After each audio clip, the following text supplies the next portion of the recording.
Welcome to Releasing Trauma, a Survivor's Podcast. I am your host, Tracy Osborne.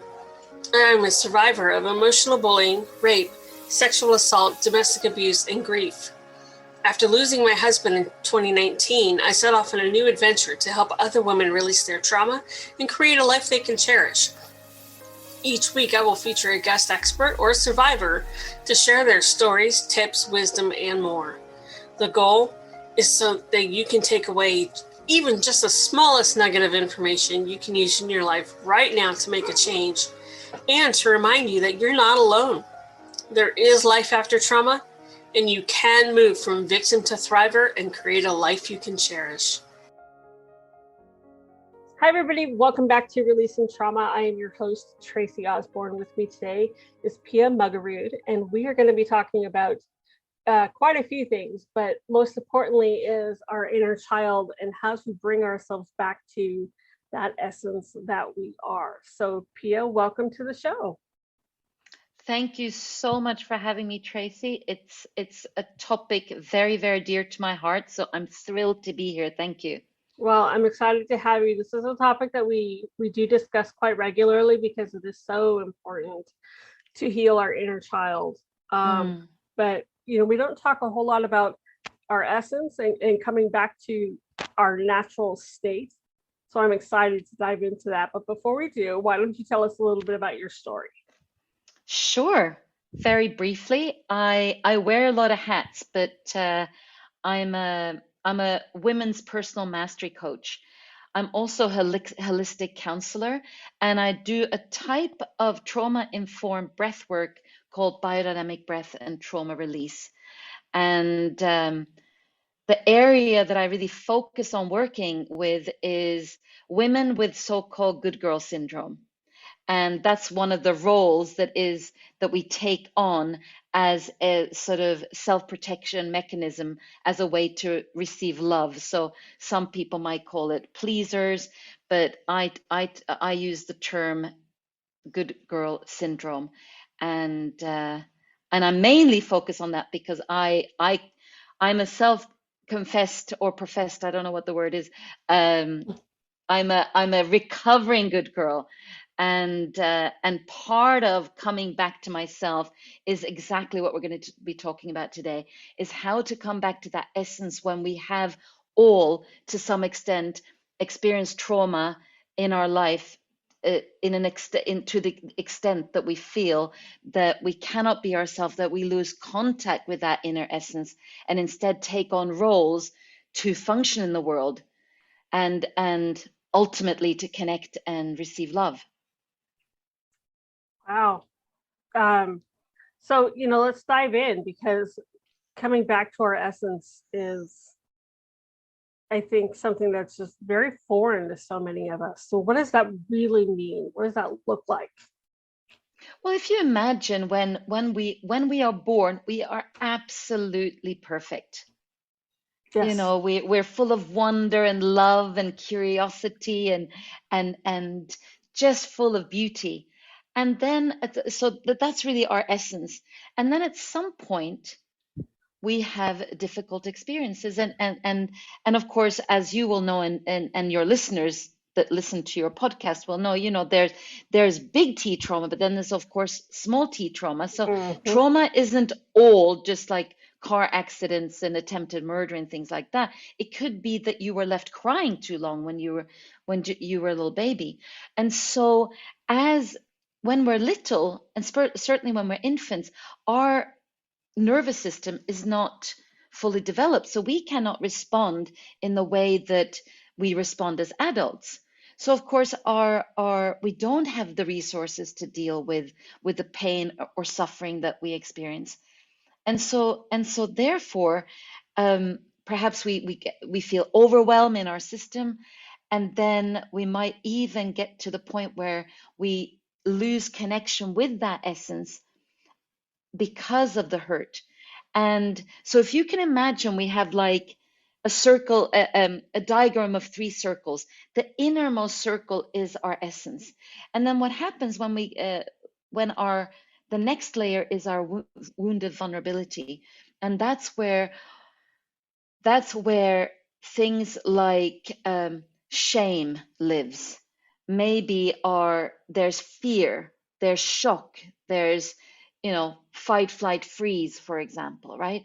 And so that kind of becomes a layer around our essence, our vitality, our joy, and we get stuck in it could be in shame and guilt. Mhm. Part of the second layer is around abandonment, and of course abandonment is a really big topic, because when our caretakers are not mirroring back to us our essence, that can feel like a huge abandonment. And then of course we're living in our adult life with this abandonment wound, and from that space we think, well, the only way that I can get love and be accepted is to compensate. And part of that compensation can be anything from we take on roles, and roles like, for example, I mentioned earlier, a good girl, but you can also be a peacemaker, or a hero, a rescuer. It could be different distractions that you have. So in this third layer, where the compensations can be being busy, or looking for power, or looking for, maybe use money as a way to fill this gap of the essence that we don't have connection with anymore. And then of course the typical addictions to anything from sex to alcohol, drugs. And so all of those compensations, of course, are ways that we think we need them in order to cope, in order to be able to function in the world. And that's where we disconnect from that essence that we began our conversation with. I spoke to somebody earlier today, and we were talking kind of along the same lines. And she, was saying it as it's, bringing us back to love, that we're love. Everything is love. And I really, really was able to resonate with that. So I think, when we're talking about our essence, if it sounds a little too out there, maybe just think of it as love. Because when we're born as babies, we're pure love and joy. You know? Absolutely. And yeah, that's another great way of putting it, because when you look at a baby, you look into, I think any adult that sees a little baby, we just light up, because we Mhm. see this little being full of love. And but what happens is our vulnerability gets so wounded. And because we don't have the nervous system to be able to handle that, what often happens is we totally disconnect from that beautiful love or essence, that who we really are. And I know for myself that was very much the case, right? And you know, many of us, we grow up in dysfunctional families, and the traumas that come with that can be very small, and of course it can be very, more like I said earlier, the big T traumas. But very often the little things are can leave equal amounts of dysfunction in the system as a big trauma. But of course it's not so visible, and it's not so tangible perhaps. Right. And so the challenge for so many of us is that, because often it's not even about a conscious choice, it's more about the many of us will feel that there's almost a little bit of a panic in that we don't have adults that meet us or mirror us. They don't necessarily see us for who we are, or don't have the capacity to meet us where we are, right? And so for example, part of my how I coped is I just became very good, and I was very agreeable, and I just said yes, and I made sure that I was such a pleaser that everyone's needs came before my own. Now that's just my particular role that I took on, but there, of course, there's many other types of roles that you can take on. But essentially, we're hardwired for connection. And when we lose that connection with ourselves, that it can feel like a bit of a hole inside. So what we do, then we go outside of ourselves. So, okay, I don't have the connection with myself. Like I've totally lost that sense of Mm-hmm. gut feeling and an instinct to how to work to move in the world. And so then I start looking outside of myself, and outside of myself there's all these other people. And so then I think, okay, well, what do I need to do to get connection with the outside world, to get love from the outside, because I don't have that connection with that on the inside, which when we're born, that's all that we are. Mm-hmm. I went through that. For me, it was relationship after relationship after relationship, promiscuity. It was trying to get that connection, but it was also, for me, finding my worth, and finding my worth in what other people thought of me. Um, and yeah, and that was really tough. It wasn't until, gosh, it wasn't even until just a few weeks ago that I actually discovered that I would look for my worth in my relationships, and I would base my worth based on what I thought, if they found me attractive enough to have sex, then I must be beautiful, I must be great, I must be, all of this. Um, and yeah, that's just, it's so painful to think about. And I wish I could go back to that, little girl, or that teenage young girl, and just hug her and tell her she's everything she needs to be. Yeah. And I'm sure that many of our listeners will be able to resonate with what you just said, because it's such a common response Mm-hmm. to how can I receive love in the world? And then when we look outside, and let's say you talk about your teenage girl, and I can very much relate to what you shared. We look outside to see, oh, look at that boy, he's looking at me in a way that, oh, he must love me somehow, right? And that becomes enough a reason to then you give yourself away. Mm-hmm. And we give ourselves away in so many different ways. Anything from becoming a doormat to Mm-hmm. everybody else's needs, to being one of these yes people, an inability to say no, to have no boundaries. And the list goes on about the different ways that we compensate. And sadly, we're never going to get what we need in that way. No, And absolutely not. and so the key, and this, I would say, in whatever kind of inner work that you need to do, if you're having therapy or coaching, whatever it is, that is to actually connect with the grief of those basic needs that you didn't get, that weren't met in your life, the grief of what you lost as a result. Like you just said, I wish I can just go back to that little girl or to the teenager. And so we've got to come back and start feeling our feelings again, because very often when we experience hurt or trauma or anything in between, we shut down because our system cannot handle that kind of pain. And so then it feels very convenient because, well, I'm not feeling anything. But that's not really a life. So we've got to start slowly to start inviting the feelings back in.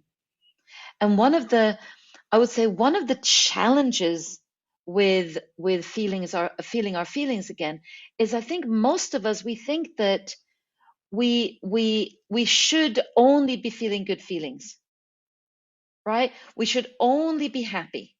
And that's, of course, how society has also trained us, right? Right. We're always, how are you? Fine, I'm good. And we just kind of plastered this stupid smile on our face. But actually, um, there are basic feelings that that we all that are all normal and that we all have. They're anger, fear, pain, joy, passion, love, shame, and guilt. Now, most of us, we think that, oh, we should only stay in joy or even love, right? But all the other emotions are equally important. And Mm-hmm. so I think part of the challenge is that we've got to befriend the things that are difficult, befriend the way through the other side to come back to our essence or to our inner love is to feel all those feelings that we've been swallowing. So allowing anger to be there in a safe way, allowing, sensing how it is to sit with your guilt, and and feel it and really embody it. Mm-hmm. Because what you're doing essentially is to feel all those feelings that were not available to you when you shut down, when you were little, when you shut down because you were feeling too vulnerable to feel those feelings. And as you start feeling those feelings, authenticity starts coming back. And by that I mean you just start developing a new connection with yourself.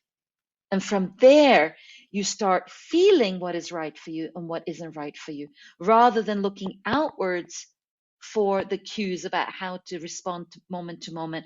You're looking inwards for those important cues about how to live in the world. And that is really the difference between continuing just in your strategies to coming back to love. That's beautiful. I love that. Um, you have a book out there. Why don't you tell us a little bit about your book? I'd love to. So the book is called She Rises for Tomorrow, and it's a collaborative book. So I'm one of the authors. And, it's interesting because there's so many books out there with female entrepreneurs sharing their idea, their struggles about Mm-hmm. how, whatever they struggled in their business and how they overcame those. And although I didn't really anticipate writing about this, but I'm actually a suicide survivor. And as I started writing the book, I realized that being a suicide survivor, and by that, just to clarify what that term means, it means that I am the survivor of somebody close to me who have ended their life by suicide. And this was, I'm talking about entrepreneurship. I wasn't planning on talking about that, but in the process of writing the book, I really realized that this is something that has had such an impact on my life long before my mother chose to end her own life, because of course something like that, it's in the family system for me long before the fact. And yeah, I remember by the time the book was published, I was a little bit like, oh wow, people are going to read this. For a moment, I felt quite vulnerable, but then I guess at the end of the day, what was most important to me is that to destigmatize mental health issues. Anybody struggling with, it doesn't have to be something as extreme as having thoughts of suicide, but any challenges, be it anxiety, be it PTSD, be it depression, whatever that is, to be able to read about somebody who supposedly has some sort of success in life, but that we all struggle. And so for me, it has become very important to be able to speak about these kind of things like suicide as if it's just another topic, but equally important that we raise these topics so that people that are fall into that category realize that, wow, I'm not on my own. So although it's a book about my entrepreneurship, it does really have it's very relevant to our topic today and your podcast topic, because um, my mother grew up with a great deal of trauma, and of course that really impacted not just our family, but of course me personally. Right. And I'd love for all your listeners to get a copy, because it really is an opportunity to see that no matter what challenges that you have in your life, no matter what pain or no matter what trauma you've had, sadly have to live through, there is light at the end of the tunnel. There's so many resources that you can support yourself and receive support from counselors, from coaches, from therapists to find your way in the world. And that's really part of why I wrote about that in my book. So thanks for asking about that. Absolutely. And listeners, we will have the link to her book in the show notes. You know the drill. Head over to releasingtraumapodcast.com, pull up Pia's episode, all her contact information, and the link to her book will be there for you. Pia, thank you so much for coming on the show and talking with me today. This has been absolutely fantastic. I have a feeling we could have talked for much longer. We could have talked I for think much longer. we both have a passion for this topic, and I'm grateful that for what you do in the world, that you have this commitment to bring this important topic to all of your listeners. So thank you for having me as your guest. Absolutely. The pleasure is mine. Listeners, thank you as always for joining us, and we'll talk to you in the next episode.